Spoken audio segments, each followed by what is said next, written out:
it is. Here it is. Here it is.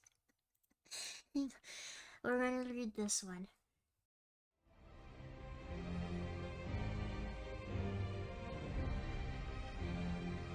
Note, this is my personal critique of the movie. Warning, spoilers.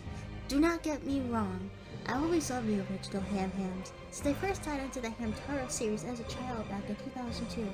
But this Ayayamu has got to be the worst character ever depicted in the history of a series.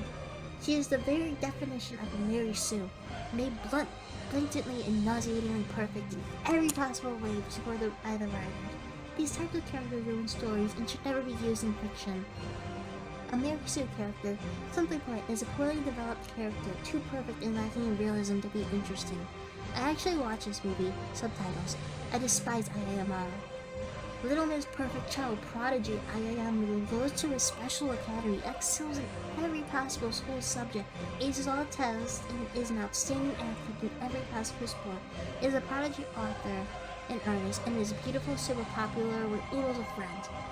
Yuck. This is just sickening. Talk about a textbook Mary Sue. No wonder her schoolmates started teasing her. She constantly showed off, prancing about flaunting her perfect grades, art, and stories, and bringing out her perfect self. Then she got exactly what was coming to her. Her classmates poked fun of her precious, and secretly sapping one might add, storybook, and wow.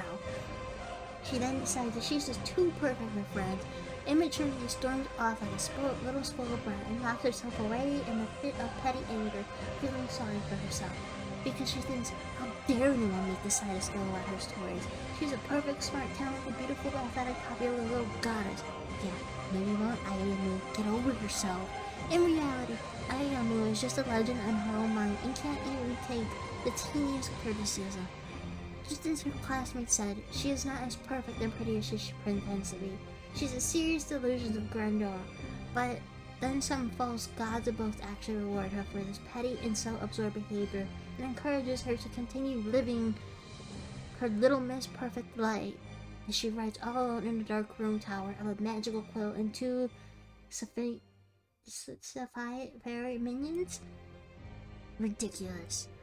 The real God would never encourage her sins of pride and selfishness. And in the movie, Ayamu just used and kidnapped, I might add, the Ham Hams to get her precious story written in time and act like a complete bossy jerk towards them. I think she was more evil than the ogre in the story. In the end, she was rudely booted the Ham Hams out when she was finished with them and stayed cooped up in her tower forever because she still thinks she's too perfect for friends, even though Hamtaro kindly tried to befriend her and change her icy, self-obsessed heart. All of this is awful, and the movie had non-existent moral. What exactly were the writers of this disgraceful movie trying to teach the children who watch it? Ayamu is not a good heroine or role model for kids at all. Good thing this movie is very obscure. It doesn't surprise me that this was the final Hamtaro movie. It was a horrid waste of time to watch and seemed utterly rushed and thrown together without any creativity in the characters or the story whatsoever. I suppose the whole thing was just a bunch of shameless eye candy. No. This is my opinion and personal criticism of Ayamu in the movie, and I apologize if this sounds too harsh or comes across as a rant. And no offense to anyone who likes this Little Miss Perfect, but Mary Sue characters in fictional stories are indeed frowned upon and mocked by most people, especially avid readers and truly experienced writers. Amen.